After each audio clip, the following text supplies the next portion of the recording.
गांव। लगता है कुछ दिनों में गांव को इतिहास की किताबों में ही पढ़ाया जाएगा। कुछ समय पहले तक गांव हुआ करते थे, जहां लोग चार दीवारियों के अंदर कम और बाहर ज़्यादा जिया करते थे। चार लोग जहां बैठ गए वहीं चौपाल लगता था, हंसी ठहाके गप सड़ाका।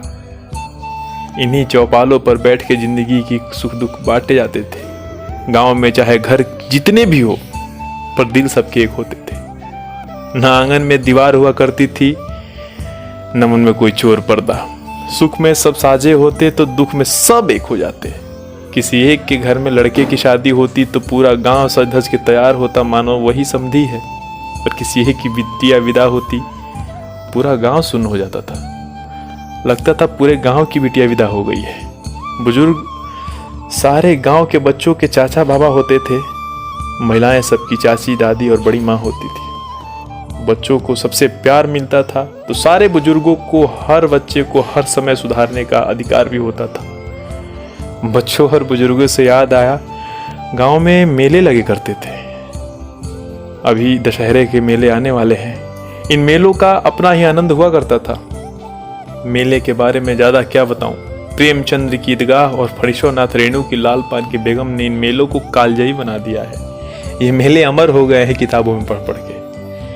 गांव में प्रेम बस इंसानों से ही नहीं था, जानवरों से भी हुआ करता था। गाय को घर की बनी पहली रोटी देना उसी लगाव का एक हिस्सा था। लोगों का इनके साथ आत्मीय संबंध हुआ करते थे। बागों में कूक कर कोयल जीवन का राग सुनाती थी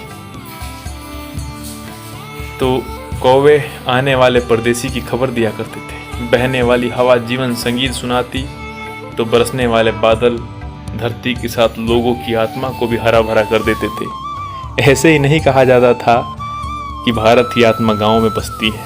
यकीन मानिए, गांव में केवल लोग ही नहीं बल्कि जिंदगी भी बसा करती थी। ऐसा नहीं है गांव विलुप्त हो गए हैं, बस थोड़े मॉडर्न हो गए हैं, थोड़े स्मार्ट गांव हो गए हैं। ग्लोबलाइजेशन और मॉडर्नाइजेशन की ऐसी बाढ़ आई कि गांव की आत्मा ही बह गई। आंगन के साथ दिलों में भी दीवारें खिंच गई।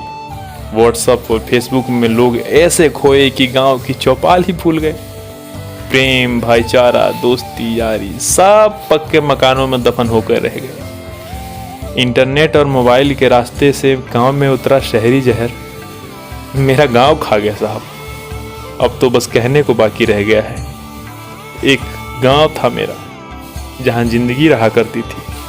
अब तो वो भी शहर हो गया है। लोग बस जी रहे हैं, वो भी जिंदगी से दूर, कोसों दूर। एक गांव था मेरा, जहां सब ठीक था। एक गांव था मेरा। धन्यवाद।